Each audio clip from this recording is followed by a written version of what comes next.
Ilen Silla Lumen Omen Tielvo. Today I bring to you all the legend of Gil-Galad. Born as Ereinion, a name meaning scion of kings, in Sindarin, Gil-Galad's early years are conflicting, for in the Silmarillion his father is stated as Fingon, son of Fingolfin, making him the cousin of Idril and second cousin to Celebrimbor and Celebrian. And according to this version, Gil-Galad would live in Hithlum with his father and grandfather until the Dagor Bragalach, when Fingon sent Gil-Galad to the Falas under Círdan's protection. In another account, he is thought to be Orodreth's son of the line of Finarfin and the brother of Finduilas. Gil-Galad would live in Minas Tirith on the Isle of Tol Sirion, and after the Bragalach, Orodreth sent Gil-Galad to Círdan to be harbored in the Falas. Now I personally prefer the former, for that was the version I knew in the Silmarillion, but Christopher Tolkien wrote in The Peoples of Middle Earth that Gil-Galad was meant to be Orodreth's son, as he made an editorial mistake, making Gil-Galad Fingon's son. So we will continue with the latter version. Gil-Galad would learn and grow under the tutelage of Círdan, and in 473 of the First Age, Morgoth, the Dark Lord, attacked and destroyed Falas, forcing Círdan and Gil-Galad to take their people to the Isle of Balar off the coast of Arvernian. The destruction of the Falas came 1 year after the Near Naiath Arnodiad and the death of High King Fingon, the High Kingship falling to Torgon, his brother.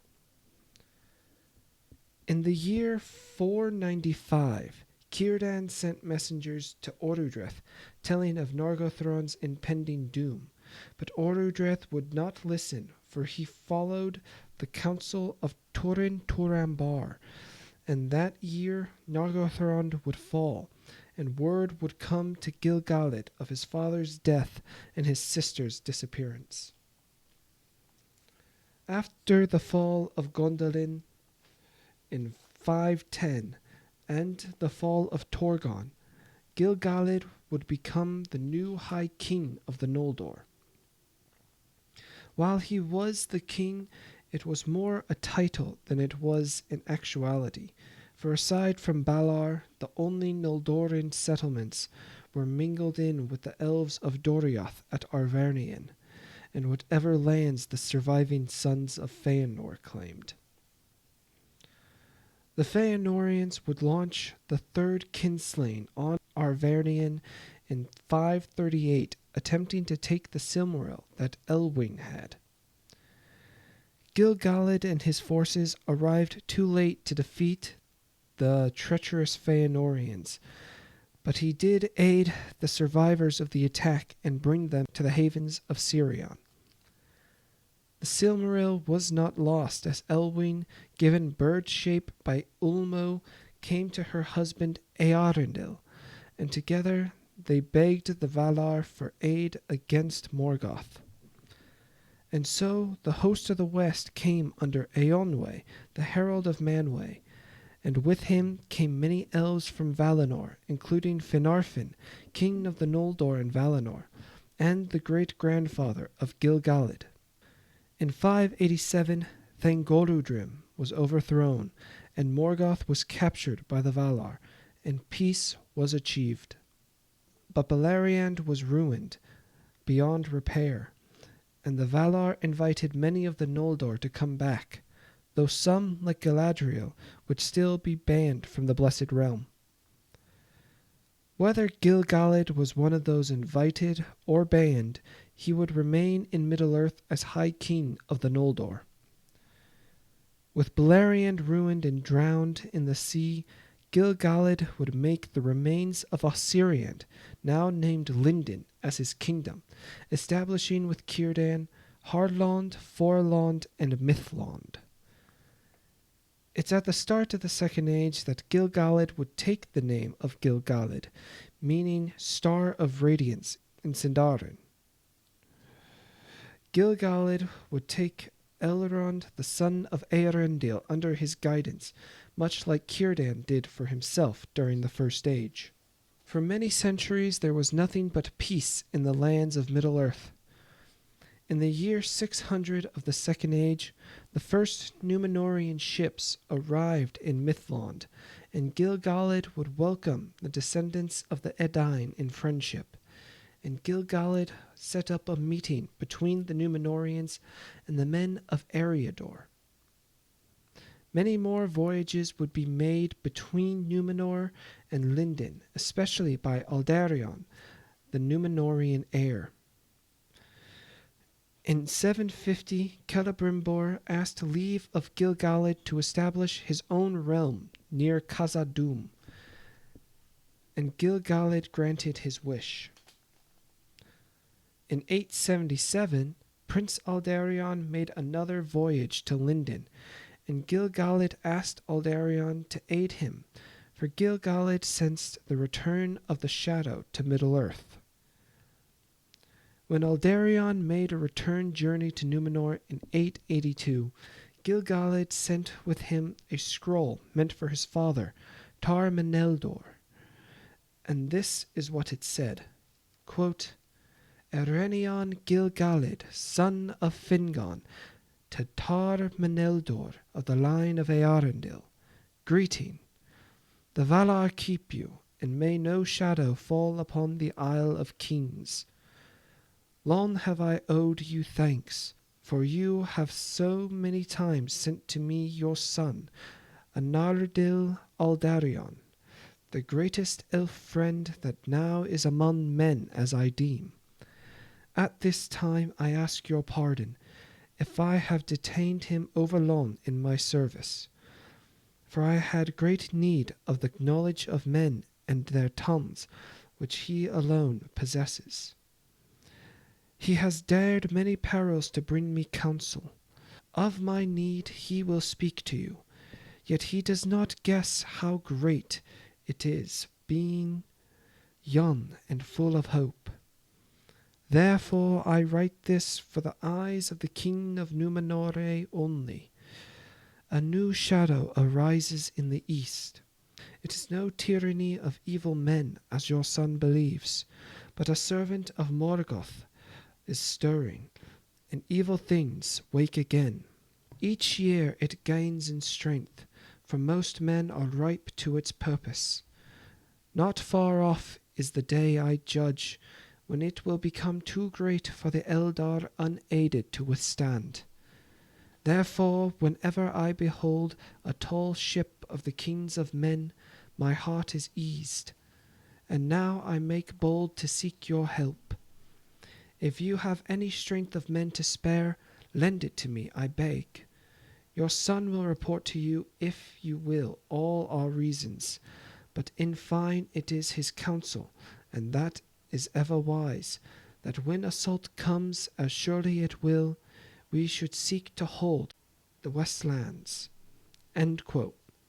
For the rest of what the scroll says, check out the chapter entitled Aldarion and Eärendis in the Unfinished Tales. In 1200, a fair-seeming elf named Annatar came to the borders of Lindon, but Gil-Galad trusted him not and refused to treat with Annatar, sending him away. He also sent word to Celebrimbor to not let Annatar enter Eregion, but Celebrimbor heeded not the advice of the High King. And so, by 1600, the Rings of Power were created, and the treachery of Annatar was known as Sauron was revealed. Celebrimbor sent 2 of the 3 elven rings, Narya and Vilya, to Gil-Galad, who gave Círdan Vilya.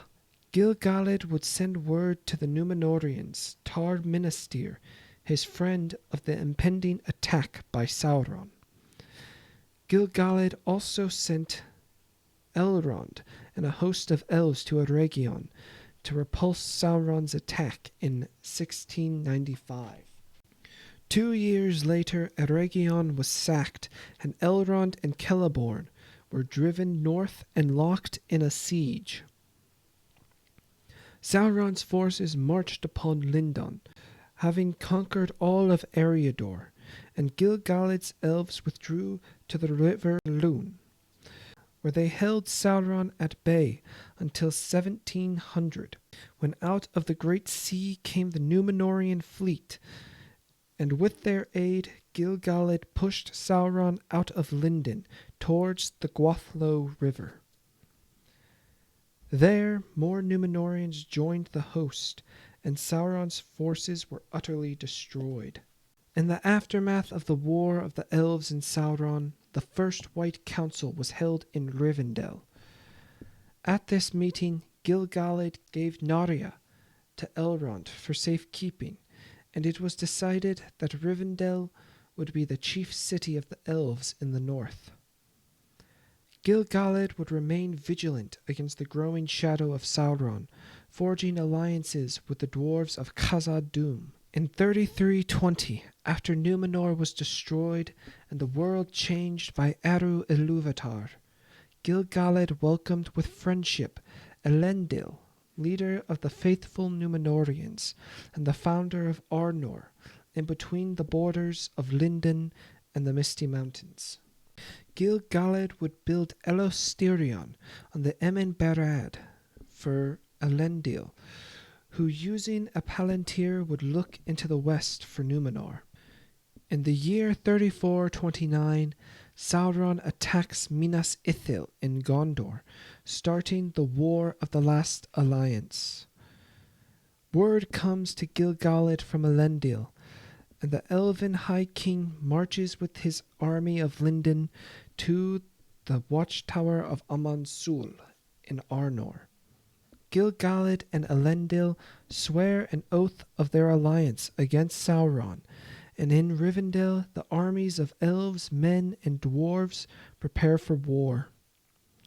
After 3 years of council and forging of weapons, the alliance sets off under Gil-Galad to war. Against the will of Gil-Galad, the Sylvan elves of Amdir and Orophair launch an attack against Sauron, starting the Battle of Dagorlad. The alliance is victorious, and a siege is placed upon Barad-dûr that stands for 7 years. In 3441, Sauron himself comes forth, and together Gil-Galad and Elendil stand against the Dark Lord. Their duel is fierce and terrible, with Elendil's sword Narsil breaking, and he himself falling slain, with Gil-Galad being burned to death by the spirit of Sauron. But Sauron too was defeated, his body destroyed by Gil-Galad and Elendil. And so Gil-Galad falls, and with him the high kingship of the Ñoldor ends in Middle Earth. But Gil-Galad's heroic deeds in life would not be forgotten by elves or men, or even by hobbits, who only hear of Gil-Galad, as he would be memorialized in Psalm. Quote, Gil-Galad was an elven king, of him the harpers sadly sing, the last whose realm was fair and free, between the mountains and the sea. His sword was long, his lance was keen, his shining helm afar was seen. The countless stars of heaven's field were mirrored in his silver shield. But long ago he rode away, and where he dwelleth none shall say, for into darkness fell his star, in Mordor, where the shadows are. End quote. Thank you all for watching. I hope you all enjoyed. Feel free to like and subscribe for more content, and please tell me how I can better improve these videos. Thanks, and as the elves say, Namarie.